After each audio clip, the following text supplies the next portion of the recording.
ನೋಡಿ, ಇವತ್ತು ಕಾಂಗ್ರೆಸ್ಸಿನ ಉಪಮುಖ್ಯಮಂತ್ರಿಗಳು ಮತ್ತು ಕಾಂಗ್ರೆಸ್ ಪಾರ್ಟಿಯ ಅಧ್ಯಕ್ಷರಾಗಿರ್ತಕ್ಕಂಥ ಡಿ ಕೆ ಶಿವಕುಮಾರ್ ಅವರು ಉಚ್ಚಾಟನೆಗೆ ಸಂಬಂಧಿಸಿರ್ತಕ್ಕಂಥ ಹೇಳಿಕೆಯನ್ನು ಕೊಟ್ಟಿದ್ದಾರೆ.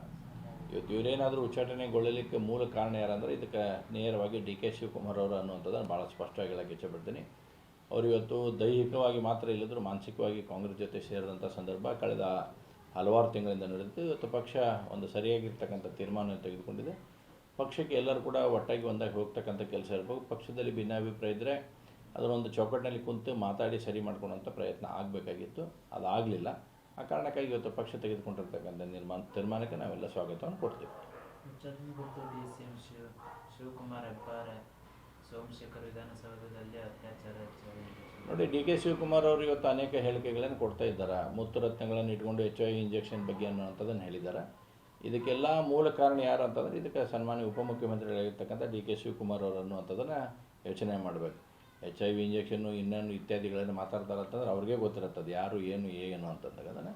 ಹೀಗಾಗಿ ಇವತ್ತು ಪಾರ್ಟಿ ಯಾವಾಗಲೂ ಕೂಡ ಪಾರ್ಟಿಗೆ ಲಾಯಲ್ ಅದು ಪಾರ್ಟಿ ಕಮಿಟ್ಮೆಂಟು ಬದ್ಧತೆ ಇದ್ದವ್ರನ್ನ ಆ ರೀತಿ ಮಾಡುವಂಥ ಪ್ರಶ್ನೆ ಇದ್ದಿದ್ದಿಲ್ಲ.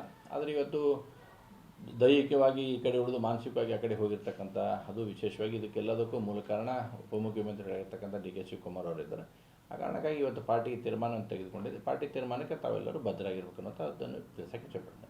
ಕಾಂಗ್ರೆಸ್ನಲ್ಲಿ CM ಅಧಿಕಾರಕ್ಕೆ ನೋಡಿ, ಇದು ಕಾಂಗ್ರೆಸ್ಸು ಕಳೆದ 2 ವರ್ಷದಿಂದ ರಾಜ್ಯದಲ್ಲಿ ಸರ್ಕಾರವನ್ನು ಮಾಡ್ತಿದೆ ಮುಖ್ಯಮಂತ್ರಿಗಳಾಗಿರ್ತಕ್ಕಂಥ ಸಿದ್ದರಾಮಯ್ಯ ನೇತೃತ್ವದಲ್ಲಿ. ಆದರೆ ಕಳೆದ 2 ವರ್ಷದಲ್ಲಿ ಅನೇಕ ಸಂದರ್ಭಗಳನ್ನು ನಾವು ನೋಡಿದಾಗ ಮೇಲಿಂದ ಮೇಲೆ ಕುರ್ಚಿ ಕಿತ್ತಾಟ ಬಂದೇ ಬರ್ತಾಯಿದೆ. ಇದು ಕಾಂಗ್ರೆಸ್ ಪಕ್ಷದ ಆಂತರಿಕ ವಿಷಯ. ಇದರಲ್ಲಿ ನಾನೇನು ಭಾಳ ತಲೆ ಹಾಕುವಂಥ ಅವಶ್ಯಕತೆ ಇಲ್ಲ. ಆದರೂ ತಾವು ಕೇಳಿರಿ ಅಂದಾಗ ಮಾತ್ರ ಇದಕ್ಕೆ ಸ್ಪಷ್ಟನೆಯನ್ನು ಕೊಡೋಕ್ಕೆ ಇಚ್ಛೆಪಡ್ತೀನಿ. ಇದಕ್ಕೆ ಕಾಂಗ್ರೆಸ್ನಲ್ಲಿ ಎಲ್ಲವೂ ಕೂಡ ಸರಿ ಇಲ್ಲ ಅಂತಕ್ಕಂಥದ್ದನ್ನು ಭಾಳ ಜಗಜ್ಜಾಹೀರಾಗಿರ್ತಕ್ಕಂಥ ಸಂಗತಿ. ಯಾವಾಗ ಬಂದಾಗ ಮನೆಯೊಂದು 3 ಬಾಗಿಲು ತರನಾಗಿ 3-4 ತಂಡಗಳಾಗಿ ಇವತ್ತು ಕಾಂಗ್ರೆಸ್ ಪಾರ್ಟಿಯಲ್ಲಿ ನಾನು ಮುಖ್ಯಮಂತ್ರಿ ನೀನು ಮುಖ್ಯಮಂತ್ರಿ ಅಂತಕ್ಕಂಥದ್ದು ಬಂದಿದೆ. ನೋಡೋಣ ಇನ್ನೊಂದು 4-5 ತಿಂಗಳಿಗೆ ಇದರ ಸ್ಪಷ್ಟವಾಗಿರ್ತಕ್ಕಂಥ ಚಿತ್ರಣ ಕರ್ನಾಟಕದ ರಾಜ್ಯದ ಜನತೆ ಮುಂದೆ ಬರುತ್ತೆ. ಪಕ್ಷ ಸಂಘಟನೆಗೆ ಹಿರಿಯ ನಾಯಕರು ತ್ಯಾಗ ಮಾಡಬೇಕು ಎಂದಿದ್ದಾರೆ ಸಚಿವ ಎಂದರೆ MB ಪಾಟೀಲ್. ಮುನಿಯಪ್ಪ ಮೊದಲು ರಾಜೀನಾಮೆ ಕೊಡಲಿ ಅಂತ. ನೋಡಿ, ನಾನು ಇದಕ್ಕೂ ಕೂಡ ಭಾಳ ಸ್ಪಷ್ಟವಾಗಿ ಹೇಳಕತ್ತೇನೆ. ಇದು ಕಾಂಗ್ರೆಸ್ ಪಕ್ಷದ ಆಂತರಿಕ ವಿಚಾರ ಐತಿ. ಆ ಪಕ್ಷದ ನಾಯಕರು ಇದ್ರ ಬಗ್ಗೆ ಯಾರು ಹಿರಿಯರು ಕೊಡಬೇಕು ಕಿರಿಯರು ಕೊಡಬೇಕು ಅನ್ನೋಂಥ ತೀರ್ಮಾನ ಕಾಂಗ್ರೆಸ್ ಪಾರ್ಟಿಯಲ್ಲಿ ಇರ್ತಕ್ಕಂಥವ್ರ ಬಗ್ಗೆ ಬಿಟ್ಟಿರ್ತೈತೆ. ಆದರೆ ಇವತ್ತು ಇದಕ್ಕೆಲ್ಲ ಮೂಲ ಕಾರಣ ಅಂತಂದರೆ ಕಾಂಗ್ರೆಸ್ಸಿನ ಮುಖ್ಯಮಂತ್ರಿ ಮೇಲೆ ಕಣ್ಣಿಟ್ಟಿರ್ತಕ್ಕಂಥ ಎಲ್ಲರ ಇದರ ವಿಚಾರ ಇದಕ್ಕೆ ಅಂಗವಾಗಿ ಇದು ನಡೀತಾ ಇದೆ. ಇದು ಯಾರೋ ಒಬ್ರು ಹೇಳುವಂಥದ್ದಲ್ಲ, ಯಾರೋ ಹೇಳಕ್ಕೆ ಹೇಳ್ತಾರೆ ಅದನ್ನು ಹೇಳುವಂಥ ಪ್ರಯತ್ನ ಬೇರೆ ಬೇರೆ ಕಡೆಯಿಂದ ದಿಕ್ಕಿನಿಂದ ಸಾಗಿರ್ತದೆ. ಕಾಂಗ್ರೆಸ್ ಅವರು ಇದ್ರ ಬಗ್ಗೆ ತೀರ್ಮಾನವನ್ನು ಅವರೇ ತೆಗೆದುಕೊಳ್ತಾರೆ. 50-50 ಫಾರ್ಮುಲಾಕ್ಕೆ ಇನ್ನೇನು 4 ತಿಂಗಳು ಬಾಕಿ ಇದ್ದು ಈಗಾಗಲೇ ಸಾಕಷ್ಟು ಭಿನ್ನಾಭಿಪ್ರಾಯಗಳಾಗಿದೆ. ನೋಡಿ, 4 ತಿಂಗಳ ಬಾಕಿ ಐತಿ ಅನ್ನೋಂಥದ್ದಿಲ್ಲ. ಈಗಾಗಲೇ ಯಾವಾಗಿಂದ ಸರ್ಕಾರ ಬಂದೈತಿ ಆವಾಗಲಿಂದ ಇದ್ರ ಬಗ್ಗೆ ಅನೇಕ ಊಹಾಪೋಹಗಳು ಆವಾಗ ಮೇಲ್ಗಡೆ ಬರ್ತಾ ಇದ್ದಾವೆ. ಅವನ್ನೆಲ್ಲವನ್ನು ಕೂಡ ಜನರು ಇವತ್ತು ಗಮನಿಸ್ತಾ ಇದ್ದಾರೆ.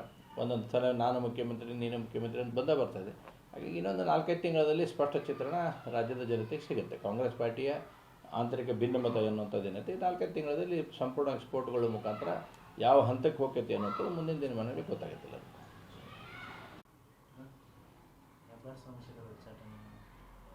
ನೋಡಿ, ಇವತ್ತು ಕಾಂಗ್ರೆಸ್ಸಿನ ಉಪಮುಖ್ಯಮಂತ್ರಿಗಳು ಮತ್ತು ಕಾಂಗ್ರೆಸ್ ಪಾರ್ಟಿಯ ಅಧ್ಯಕ್ಷರಾಗಿರ್ತಕ್ಕಂಥ ಡಿ ಕೆ ಶಿವಕುಮಾರ್ ಅವರು ಉಚ್ಚಾಟನೆಗೆ ಸಂಬಂಧಿಸಿರ್ತಕ್ಕಂಥ ಹೇಳಿಕೆಯನ್ನು ಕೊಟ್ಟಿದ್ದಾರೆ.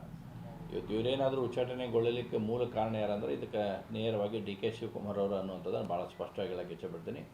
ಅವರು ಇವತ್ತು ದೈಹಿಕವಾಗಿ ಮಾತ್ರ ಇಲ್ಲದರೂ ಮಾನಸಿಕವಾಗಿ ಕಾಂಗ್ರೆಸ್ ಜೊತೆ ಸೇರಿದಂಥ ಸಂದರ್ಭ ಕಳೆದ ಹಲವಾರು ತಿಂಗಳಿಂದ ನಡೆದಿದ್ದು. ಇವತ್ತು ಪಕ್ಷ ಒಂದು ಸರಿಯಾಗಿರ್ತಕ್ಕಂಥ ತೀರ್ಮಾನವನ್ನು ತೆಗೆದುಕೊಂಡಿದೆ. ಪಕ್ಷಕ್ಕೆ ಎಲ್ಲರೂ ಕೂಡ ಒಟ್ಟಾಗಿ ಒಂದಾಗಿ ಹೋಗ್ತಕ್ಕಂಥ ಕೆಲಸ ಇರಬೇಕು. ಪಕ್ಷದಲ್ಲಿ ಭಿನ್ನಾಭಿಪ್ರಾಯ ಇದ್ದರೆ ಅದರೊಂದು ಚೌಕಟ್ಟಿನಲ್ಲಿ ಕುಂತು ಮಾತಾಡಿ ಸರಿ ಮಾಡ್ಕೊಳ್ಳೋಂಥ ಪ್ರಯತ್ನ ಆಗಬೇಕಾಗಿತ್ತು. ಅದಾಗಲಿಲ್ಲ. ಆ ಕಾರಣಕ್ಕಾಗಿ ಇವತ್ತು ಪಕ್ಷ ತೆಗೆದುಕೊಂಡಿರ್ತಕ್ಕಂಥ ತೀರ್ಮಾನಕ್ಕೆ ನಾವೆಲ್ಲ ಸ್ವಾಗತವನ್ನು ಕೊಡ್ತೀವಿ. DCM ಶಿವಕುಮಾರ್ ಹೆಬ್ಬಾರೆ ಸೋಮಶೇಖರ್ ವಿಧಾನಸೌಧದಲ್ಲಿ ಅತ್ಯಾಚಾರ. ನೋಡಿ, ಡಿ ಕೆ ಶಿವಕುಮಾರ್ ಅವರು ಇವತ್ತು ಅನೇಕ ಹೇಳಿಕೆಗಳನ್ನು ಕೊಡ್ತಾ ಇದ್ದಾರೆ. ಮುತ್ತು ರತ್ನಗಳನ್ನು ಇಟ್ಕೊಂಡು HIV ಇಂಜೆಕ್ಷನ್ ಬಗ್ಗೆ ಅನ್ನುವಂಥದ್ದನ್ನು ಹೇಳಿದ್ದಾರೆ. ಇದಕ್ಕೆಲ್ಲ ಮೂಲ ಕಾರಣ ಯಾರು ಅಂತಂದರೆ ಇದಕ್ಕೆ ಸನ್ಮಾನ್ಯ ಉಪಮುಖ್ಯಮಂತ್ರಿಗಳಾಗಿರ್ತಕ್ಕಂಥ ಡಿ ಕೆ ಶಿವಕುಮಾರ್ ಅವರು ಅನ್ನುವಂಥದ್ದನ್ನು ಯೋಚನೆ ಮಾಡಬೇಕು. HIV ಇಂಜೆಕ್ಷನ್ನು ಇನ್ನೇನು ಇತ್ಯಾದಿಗಳನ್ನು ಮಾತಾಡ್ತಾರೆ ಅಂತಂದ್ರೆ ಅವ್ರಿಗೆ ಗೊತ್ತಿರುತ್ತದೆ ಯಾರು ಏನು ಅಂತಂದಾಗ. ಹೀಗಾಗಿ ಇವತ್ತು ಪಾರ್ಟಿ ಯಾವಾಗಲೂ ಕೂಡ ಪಾರ್ಟಿಗೆ ಲಾಯಲ್ ಅದು ಪಾರ್ಟಿ ಕಮಿಟ್ಮೆಂಟು ಬದ್ಧತೆ ಇದ್ದವ್ರನ್ನ ಆ ರೀತಿ ಮಾಡುವಂಥ ಪ್ರಶ್ನೆ ಇದ್ದಿದ್ದಿಲ್ಲ.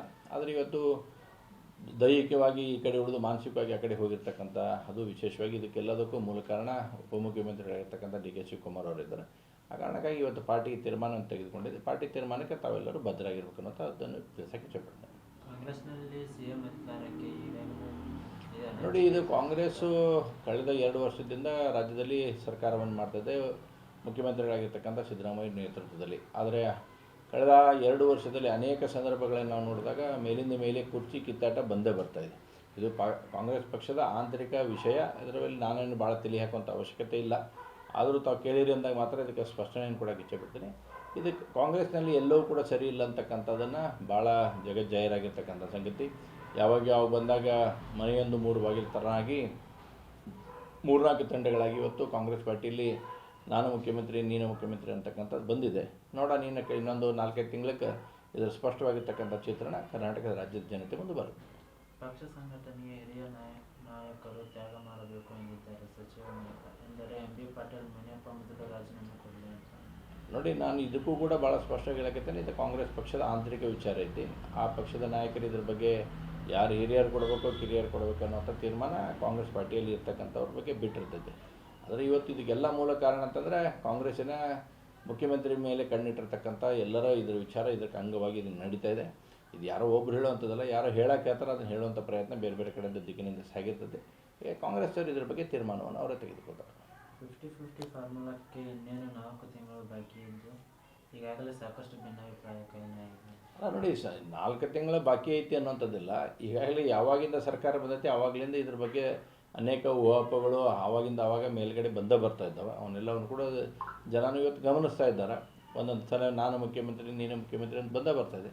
ಹಾಗಾಗಿ ಇನ್ನೊಂದು 4-5 ತಿಂಗಳಲ್ಲಿ ಸ್ಪಷ್ಟ ಚಿತ್ರಣ ರಾಜ್ಯದ ಜನತೆಗೆ ಸಿಗುತ್ತೆ. ಕಾಂಗ್ರೆಸ್ ಪಾರ್ಟಿಯ ಆಂತರಿಕ ಭಿನ್ನಮತ ಎನ್ನುವಂಥದ್ದು ಏನೈತೆ 4-5 ತಿಂಗಳಲ್ಲಿ ಸಂಪೂರ್ಣ ಸ್ಫೋಟಗಳ ಮುಖಾಂತರ ಯಾವ ಹಂತಕ್ಕೆ ಹೋಗ್ತೈತಿ ಅನ್ನೋಂಥದ್ದು ಮುಂದಿನ ದಿನಮಾನಗಳಿಗೆ ಗೊತ್ತಾಗುತ್ತಿಲ್ಲ.